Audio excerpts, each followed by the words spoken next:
Hey guys, Matt, IronTrap Garage, and today we're going to finally start working on the 33 3-window project again. Now that we've got the jewel of an engine back, we are ready to start making this car more car-like. And I've been waiting on the engine to basically continue some of the fabrication work on the car, namely the firewall. That was the big thing, that I didn't want to build a firewall and have an issue with it contacting some fittings in the back or something in the back of the engine that might have been different than what my mock-up block had. So today what we're going to work on is trying to get the old engine and trans out of the car, the mock-up stuff, and then we're going to try and work on getting a pilot bushing made for the LaSalle setup. It's got a 37 LaSalle trans in it for anybody that doesn't remember. So I need to make a pilot bushing. And also, since we've started this project, I've gotten an actual like Offenhauser or similar brand cast aluminum transmission adapter. So on the car currently is a kind of cobbled together cast iron. It's a Flathead Ford bell housing that's been lopped off, and a 50 olds mounting flange off a bell housing lopped off and welded together. While it does work and bolt up, I don't feel 100% confident that everything is true and square. So I'm going to take an aluminum. I got an NOS aluminum Flathead to LaSalle adapter. I need to do a little machining on that so that it actually fits onto the engine without knocking off the starter cup. And then I need to turn up a pilot bushing for this thing so we can bolt the trans together. Everything's where it needs to be and is located, and we can put it back in the car. And of course, we're going to stand back and look at it and go, damn, that thing's cool. So stick around to the end of the video for the damn it looks cool. It's going to be great. So let's get started.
Alright, so been turning this piece down. This is bronze or brass, I think it's bronze, bearing material. This is actually made for making bushings or bearings. So I am still very much a beginner with machining, so I second guess myself quite often, and I end up checking like 1,000 times.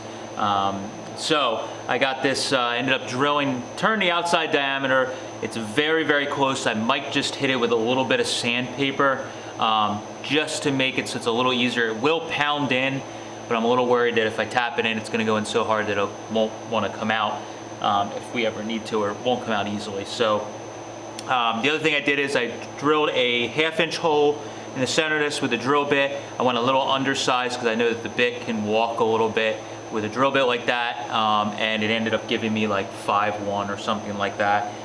This snout here on the LaSalle is like 5'9" something, I forget now, it's like 5'9" something, so I had to open it up. So this is all new to me, so I took an old bit and cut it down and made a very thin cutter so I could get in here and actually cut the idea of that. So this was pretty much perfect. It slides right on pretty easily, and this even has a little bit of dirt, so it's definitely going to fit nice once everything's cleaned up and that's all polished up and everything. So very happy with that. The OD I'm just going to touch up on the lathe, put it back on the lathe, and just hold my hand on it with some sandpaper just to take a little bit more off so that it slides in. I was using a pilot bearing that is brand new that I have, and you can kind of just slip it in and out pretty easy without having to go crazy smashing it in. This, I think you have to hammer it in a little too hard. So take that down just a little bit, and then I can part it, and then I'll probably just take a little bit off. I think I have the length pretty much correct, but I may have to just take a little off the face after I test fit everything to get it just right. Okay, so just put a little sand, put it back in the lathe, put a little sandpaper on it, and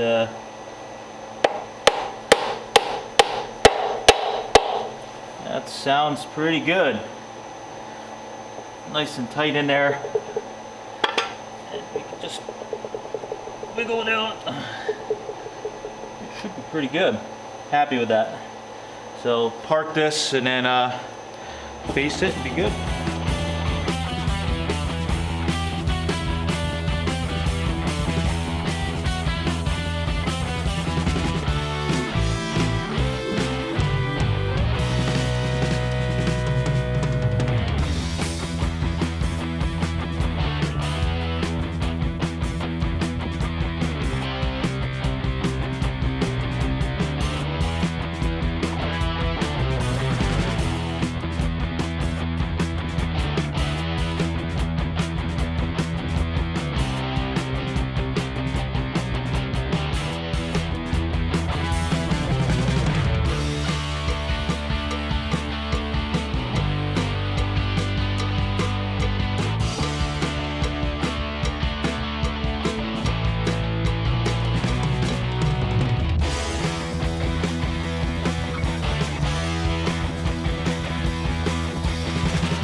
Alright, so got the trans mounted. It went a lot easier now that we had a pilot bushing in there. Kind of slid right together, and I'm just supporting the back side of it because I only have I don't have the lower bell housing in. So why I took this off, the nice thing is on this engine I found an old chrome truck bell housing, and the truck bell housings are the hot ticket.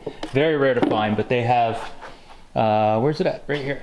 The lower bell housing is actually removable, like a lot of overhead valve engines became, you know, the Olds and Cadillac and stuff. You could take the bottom bell housing area off to access the clutch, to do work on the clutch, and also to inspect it. So really nice on this. It made my life easier because I could double check everything. And I'll try and shine a light in here. See if we can get this to focus. So, alright, so I'll try and get the camera in here and get it to focus. It's very difficult, but you can see hopefully my pilot bushing in there,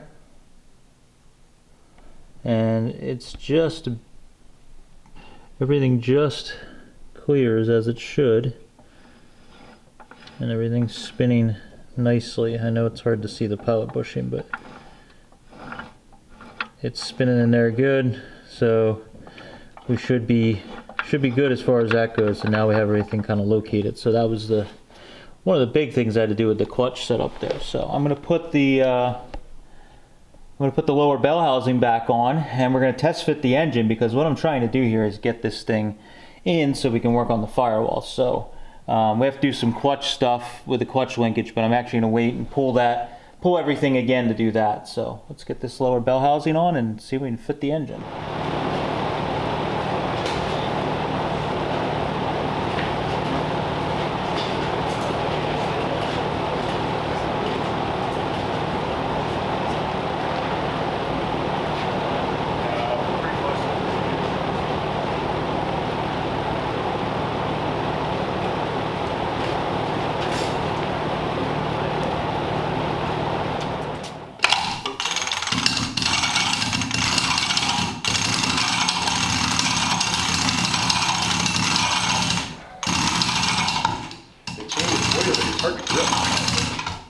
What's that? So the chain is oily, it's hard to grip. Oh yeah, my bad. Gotta go up some more. Yep. It's coming towards you with you. Just try and keep the chain off.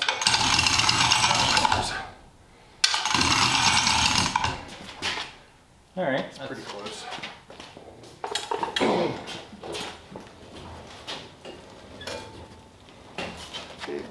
Actually, way high. Down a little bit.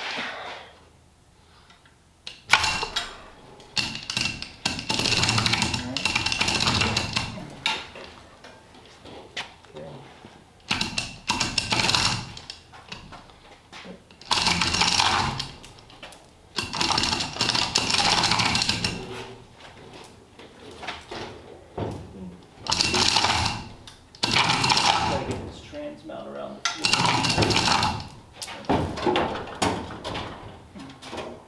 We go forward or go back a little bit.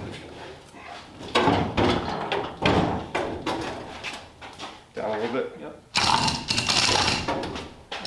Good. There we go. Now we can move forward. Okay, hold on.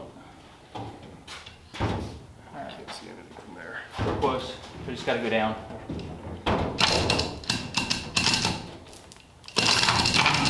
Well, keep the front towards you.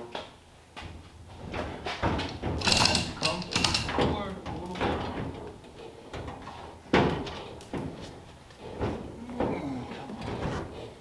I have to pick up on the trans. Let's see. Oh yeah. Let's see here.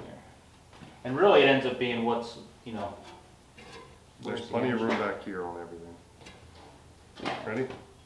Yeah, I think you're gonna hit. But,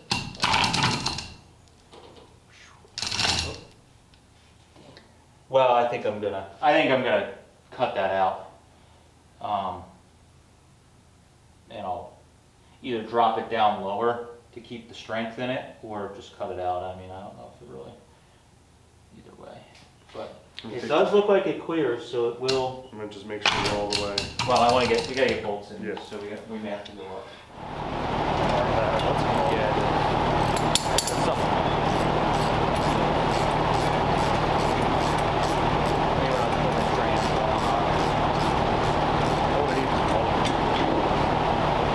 That is very close to the fringe.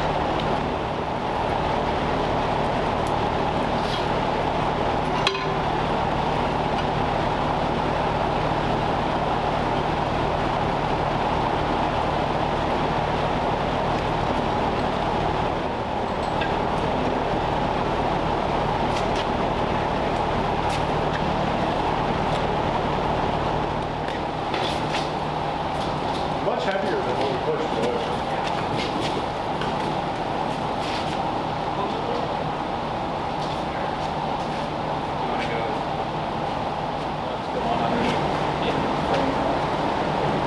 Oh, I see.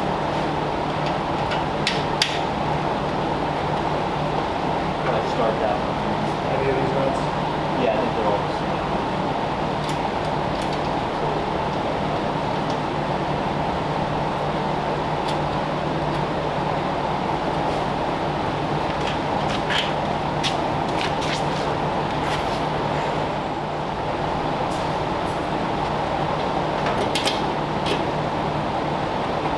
this lens in a little bit.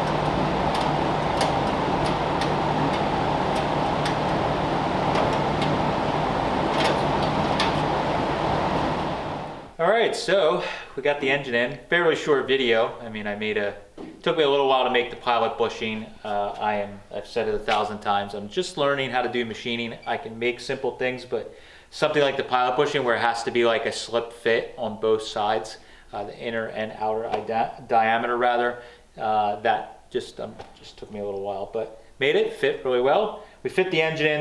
There's a bunch of stuff that I was worried about, and that was the whole issue with having the engine being built far from home, and we used a mock-up engine. I did as much as I could, but there was still stuff that you start getting so close. I'm trying to keep the overall package of this car really tight. I didn't want to like stretch the grill out really far, raise the engine up really far, and make it start looking cartoony. So that's made it a little difficult. So I was concerned, number one, with the adapter that we had. Now that we have it off, I can show it to you guys. This was an old homemade adapter. Mike was saying this might be a truck bell housing. Like actually, hogshead as they call it. Yeah, hogshead that they drilled and put this plate on, which I think this plate is actually, they lopped off the bell, off a bell housing of like a 50 olds bell housing or a caddy bell housing. They lopped off the mounting surface for the LaSalle or 50 olds trans, and then they mounted this in here. They actually drilled and tapped it. It's bolted in backwards. And it's bolted in backwards, and then they got this little plate on the bottom that's like a 90-degree plate. Pretty ingenious for sure. I mean, it's definitely... and we found this it was like 2020, 2021. It's been a long time. Yeah.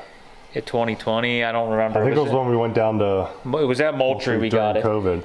So I had this on the car. It was great, but I was a little worried that, like with a lot of this old stuff, that if something wasn't true with how they cut this plate and put it on, I wasn't real happy with it. So as time's gone on, we found all kinds of different parts of all these different estates we do, and I found an original base, almost NOS, is barely used, like Offenhauser or Hildebrand LaSalle to Flathead adapter. So this is actually, I think it was like ½ an inch difference roughly in the overall stack up. So I was worried with the trans mount not lining up, and it fit. I think I'm gonna have to move over the holes in the motor mount plates just a tiny bit, because these bolt holes were a little difficult to get in. They went in fine, it was at the edge of the hole. So if we just open up those holes a little bit, it should bolt in fine. The rear bolted in perfectly.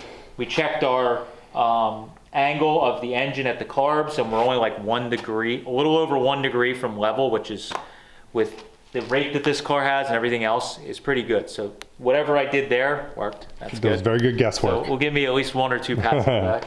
So that was good. The radiator is the next big thing. I was struggling with this, putting it off, and I finally did it.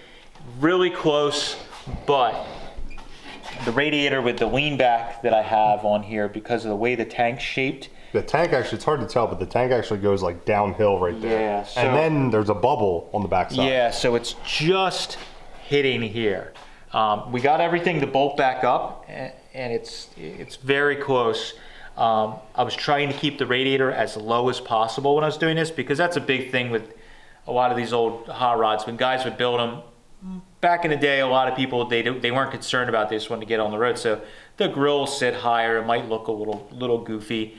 I wanted to try and keep the grill either, at the same height as the cow or just a little lower. So we're hoping we can raise the radiator and the grill assembly ½ an inch to an inch without it looking stupid. So I'm gonna have to maybe move the mounting holes around and the mounting holes for the blisters and just get it up just a little bit. All we really need is just enough to get proper belt clearance on there. With the way it's mounted, it's not gonna bounce down at all. It can flex front to back and side to side just a little bit. So as long as we give enough clearance there, it'll be okay. Mike and I were also discussing we might possibly, when we have the radiator gone through, maybe the bottom tank, we have the whole thing concave like it is, because the concave portion starts like right here. So the front pulley is actually like kind of in it. So if it went all the way to the outside edge, that would also help our cause there. So this is just the stuff that happens. The water necks is another thing I wasn't sure about. You can see here we're getting pretty darn close, but so when Ron made the water outlets on this, he made them set up for the APA style hose, which is much smaller than the earlier engines. So that's going to help us out here when we do this radiator. We can take these necks, move them around, and also put smaller ones on. So I think if I can move the neck further forward a little bit and use a smaller hose, we can just kind of loop out, and it should be okay on that. Same on this side. So I knew it wasn't going to just go in and fit. I mean, this car, nothing about this car is things going in and just fitting. So the fact that we were even able to get the grill on and sort of sitting there, even though it's hitting right now. Big milestone. Yeah, I'm kind of surprised because this bigger blower, I had asked Ron for measurements, and he gave me measurements like off the floor to the top of the pulley and everything. And you could see I was very close, but I think with the rake that I was trying to achieve of the grill is what, like if we stood the grill up a couple of degrees, that would also solve it. But that's a big part of a 33.4, especially a 33, is having that scoop look to the front. So I don't really want to change that, so I have to just raise it up a little bit. So that worked out really good. The pulley on the cross member was literally from the first day I gave this engine to Ron. He's like, what are you putting this thing in? I said, 33.4. And he's like, oh, cross member on those things is such a pain in the ass. And he's right, but with careful measuring and everything else. Because you originally cut the lip off the backside. There's normally like a 90-degree lip that's gone now. Yeah, so I cut that off, and it just has a trough, kind of like a 32. Yep, it's just flat. It's just flat back there. And from this angle, it looks like there is zero room. But if I put it underneath, you can see there's clear, the light coming through. There is clearance. You can actually fit your finger down underneath. Yes, that flat part is actually like going downhill. Yeah. So there's actually a lot more clearance than meets the eye. It looks pretty goddamn close. So it's pretty good. Mike and I kind of discussed if I'm concerned about it being too close. I don't really think it's an issue, honestly, because you can I said, you can get your finger underneath of it. And we also from stock. Oh I that's remember true. changing the belt on Beautiful that was totally stock, and it was a pain in the ass to get the belt out because it's so close to that trough under there. So I think it's kind of a similar clearance that it would have if it was a stock Flathead. So that was a pleasant surprise. That was okay. The firewall I obviously left open, and this is why.